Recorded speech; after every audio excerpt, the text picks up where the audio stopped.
atolowooza lukebedde ku makya nga mu kibuga Kampala mukyalimu owa bodaboda n'omu. Abatembeeyi baalidde dda ettale gwe mukwano gwange ali eyo ampuliriza.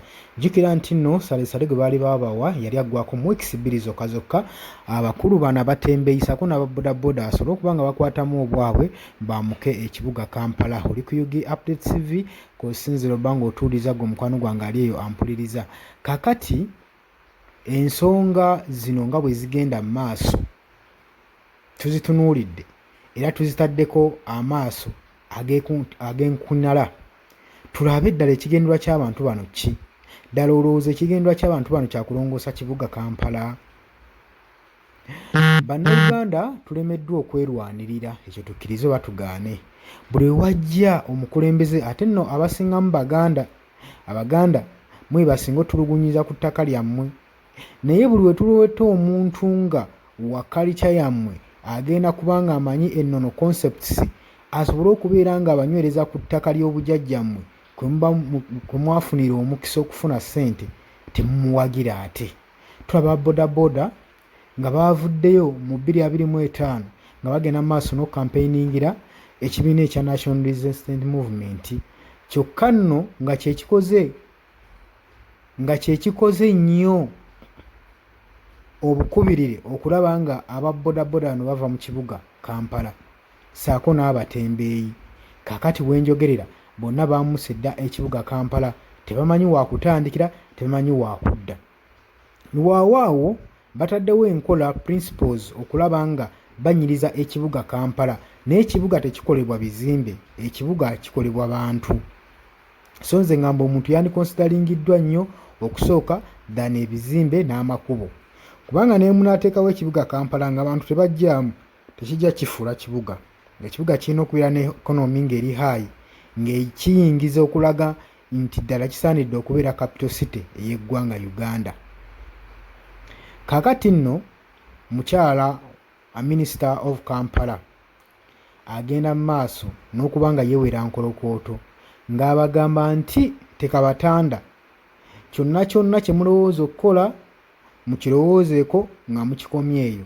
Naye ffe twasazeewo, twakombye kwerima okulongoosa ekibuga Kampala, obutazza muno batembeeyi, obutazza babodaboda. Omukwano gwange ali yampuliriza. So kitegeeza nti ababodaboda bakeeredde, abatembeeyi bakeeredde. Si bokka bokka, nammwe badde bateeka ebyokulya ku mabbali g'amakubo, nammwe bubakeeredde. Mu bantunda ngoye, butungulu, nnyaanya, mwate ekibanja munoonyeeko ewalala, kubanga ebintu byataaye. Minisita agenda maaso n'okuwanda omuliro, awanda buuka, agamba munootusonyiwa bannange, mwebale tulonda ne muleke tukole ogwaffe. Embeera wetu wekyayimiridde mu kibuga Kampala. So gavumenti yeetaaga okulungamizibwa ku nsonga z'okugobamu abantu nga bano mu kibuga. Weewaawo tuyinza obutasobola kulaba mugaso gwa buli gwa ssekinnoomu mu kibuga Kampala, naye buli muntu alina omugaso. Assalamualaikum. Abantu abasinga bali mu kwebuuza mubagoba naye mubagoba balagewa. Tetubagobye tubaganya mbafuluma amaduuka gaabwe ne bajja, abalala ne bagamba kati kasita kyaludde katukole ki katugende. Si kye tuliko tetwagala kutereza Kampala wagiraba tosobola kukkiriza nkutaza amatuke kujja ku streets, nokkiriza abeebyennyanja babikalakatire ku streets, nokkiriza omutumi w'empuuta. Tulina ebifaananyi ng'ab'empuuta nabo baalese batemeteme empuuta ku street. Ekyo ekintu omulalu ne bwabazze n'akwata ejjambiya n'agikola ki n'atemaatema omuntu. Tusobola kukipinga security mu Kampala. Omuddo gwonna gwe twasimba mbadde mutugamba mwagala muddo nagwo mwakoze ki muguyingiddeko mugwonoonye. So tukole ekyo si lwakuba nti tubagoba nti tetubaagala, naye nsaba tubakkirize tulina okutereza Kampala era tetugenda kuzikiza Kampala alina okuba ng'alinga bwateekedde okubeera. Ajja twali obutale obukalu abatembeeyi bano bwe mugoba ku nguudo babeeko ne gye balaga. Obutale obukalu obwali badde twali batadde mu Rwanda Market era bennyini bataliko okumesingayo, naye twayogere ne Bosco n'aga nti space zikyaliyo mu Rwanda Market. Secondly, tumanyi tugenda kukola Usafi Market. Usafi Market teri space yekituufu. Wandegeya market waliwo amaduuka ge baggala, waliwo spaces baggala zitwagala okuopeninga era eyo abantu basobola okukola kyokugendayo. Naye bonna tukoze Sunday Market bajja kubanga batembeeyi basobola kufuna space.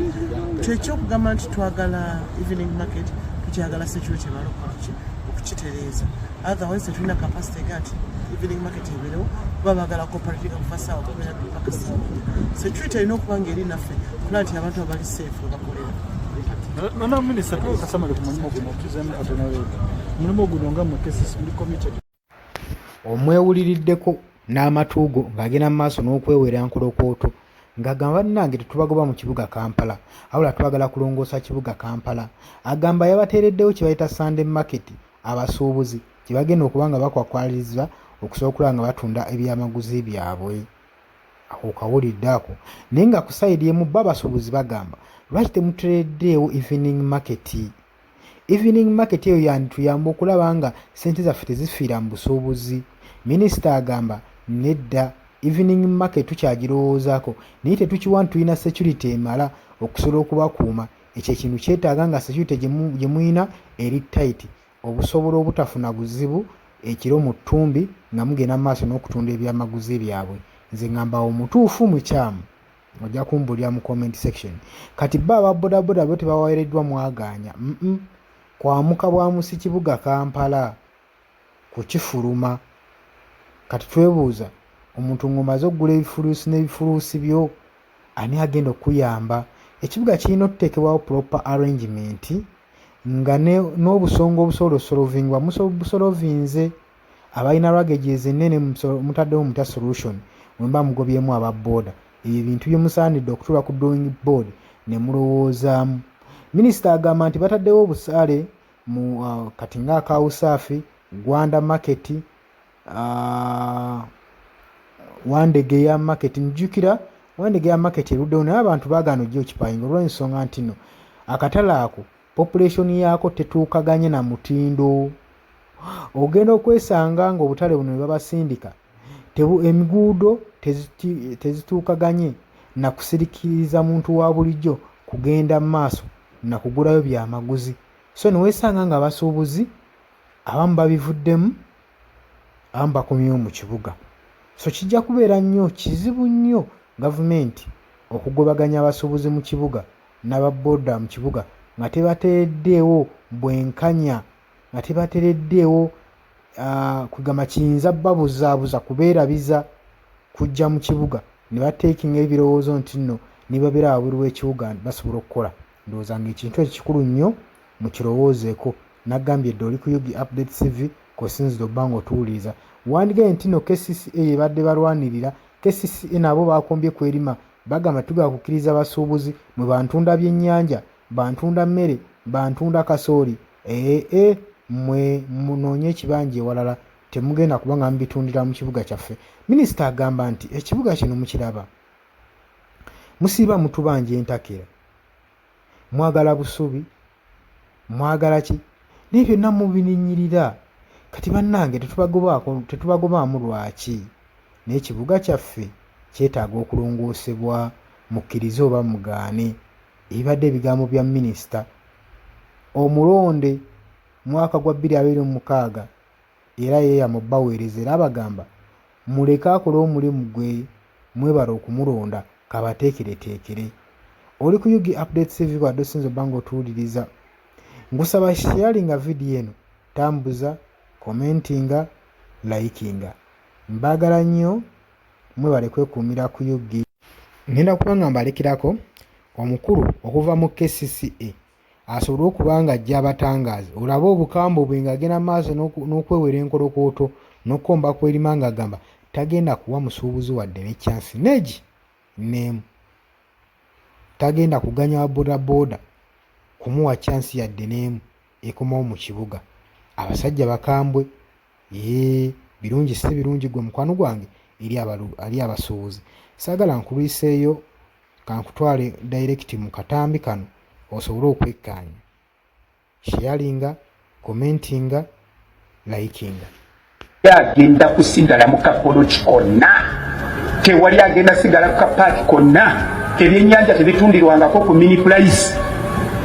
Mini price si amatooke na Bugabo Road si akookya gonja. Genda mu wino genda gye tukulambise otunde ennyaanya Nakasero mini price girika abatunda engoye bakole ki batunde.